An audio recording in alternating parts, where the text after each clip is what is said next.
कहानी। एक दुकान। किसी छोटे से कस्बे में एक पुरानी सी दुकान हुआ करती थी।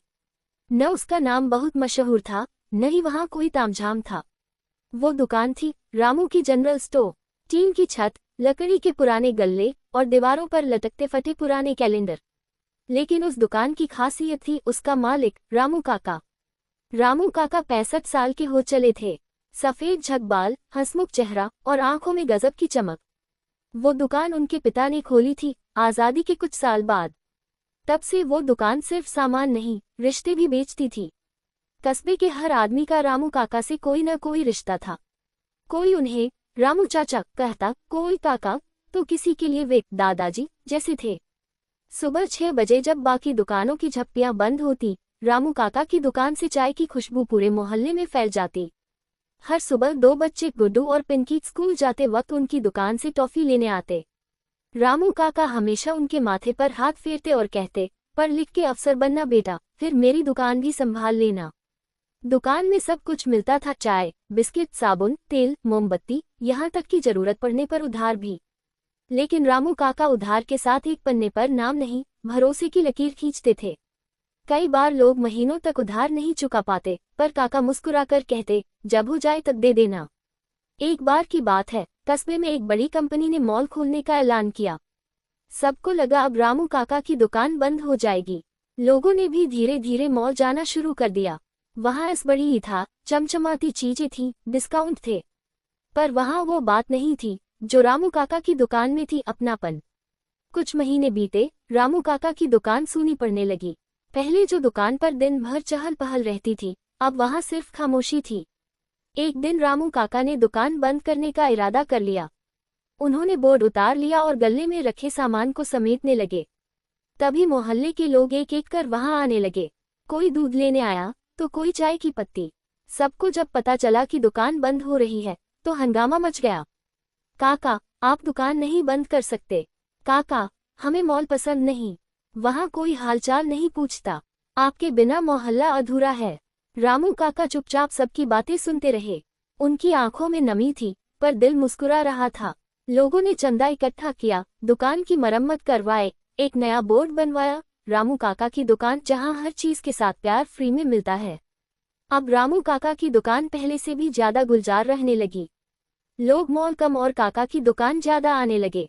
बच्चों के लिए मुफ्त टॉफी, बुजुर्गों के लिए बैठने की जगह और हर ग्राहक के लिए एक मुस्कान, यही थी उस दुकान की असली कमाई। कहते हैं, कुछ दुकानें सामान बेचती हैं, पर कुछ दुकानें रिश्ता बना देती हैं।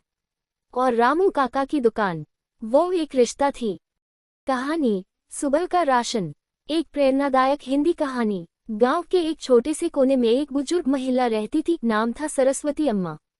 उम्र तो 75 पार कर चुकी थी, लेकिन जीवन के प्रति उनका जोश और अनुशासन आज भी एक मिसाल था। हर सुबह 4 बजे उठकर वह अपने छोटे से आंगन में तुलसी को जल देती, दीप जलाती और फिर अपने राशन की पोटली उठाकर गांव के छोटे बाजार की ओर चल पड़ती। सरस्वती अम्मा के पास न तो कोई बेटा था, न बहू, न पोते पोतियां। उनका बेटा शहर चला गया था और फिर कभी लौटकर नहीं आया। लेकिन अम्मा ने शिकायत कभी नहीं की। वो कहती, भगवान ने जब सांस दी है तब तक काम करते रहना चाहिए। हर सुबह अम्मा बाजार से केवल उतना ही राशन लाती जितना एक दिन में खप सके। आटा, थोड़ा चावल, दाल, 1-2 सब्जी बस। दुकानदार राजू कभी पूछता, अम्मा, पूरा हफ्ते भर का राशन क्यों नहीं ले जाती? तो अम्मा मुस्कुराकर कहती, बेटा, हर दिन की शुरुआत नई होती है, तो क्यों न हर दिन का राशन भी नया हो। राजू को ये बात उस वक्त समझ नहीं आती, लेकिन अम्मा की आंखों में जो शांति थी वो उसकी जिज्ञासा को शांत कर देती। एक दिन गांव में जोरदार तूफान आया। बिजली चली गई, पानी की टंकी टूट गई और सड़कों पर कीचड़ भर गया। लोग घरों में कैद हो गए, बाजार बंद हो गया और सभी लोग हफ्तों के राशन पर निर्भर हो गए। लेकिन अम्मा का घर रोशन रहा, दीप जल रहा था, स्टोव पर खिचड़ी पक रही थी। राजू परेशान हो गया। उसने अपने घर का सारा राशन बांट दिया, लेकिन फिर खुद के लिए कुछ नहीं बचा। थके हारे वह अम्मा के घर पहुंचा और कहा, अम्मा, आपने तो कभी भी जमा करके नहीं रखा, फिर भी आपका चूल्हा जल रहा है। ये कैसे? अम्मा ने मुस्कुरा कर कहा, बेटा, मैंने कभी भविष्य के डर में नहीं जिया। मैं रोज सुबह जो ले आती थी वो सिर्फ अपने लिए नहीं होता था। कुछ अनाज, कुछ सब्जियां मैं हर रोज उन बुजुर्गों और बच्चों के लिए रखती थी जो खुद नहीं ला सकते। तूफान आया तो सबके हिस्से का कुछ न कुछ मेरे पास था। राजू की आंखें भर आईं। उस दिन उसने पहली बार जाना कि सुबह का राशन सिर्फ पेट भरने के लिए नहीं होता, बल्कि दिल से बांटने के लिए भी होता है।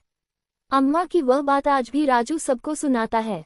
हर सुबह जब नया सूरज उगता है तो हमें सिर्फ अपने लिए नहीं, दूसरों के लिए भी सोचकर चलना चाहिए। यही सच्चा जीवन है। सीख। इस कहानी से हमें ये शिक्षा मिलती है कि जीवन में अनुशासन, संयम और सेवा का भाव हो तो छोटी छोटी चीजें भी बड़ी राहत बन जाती हैं। सुबह का राशन सिर्फ अन्न नहीं, बल्कि जीवन दर्शन है। नया दिन, नई उम्मीद और सबके लिए कुछ न कुछ बचाकर रखने का भाव।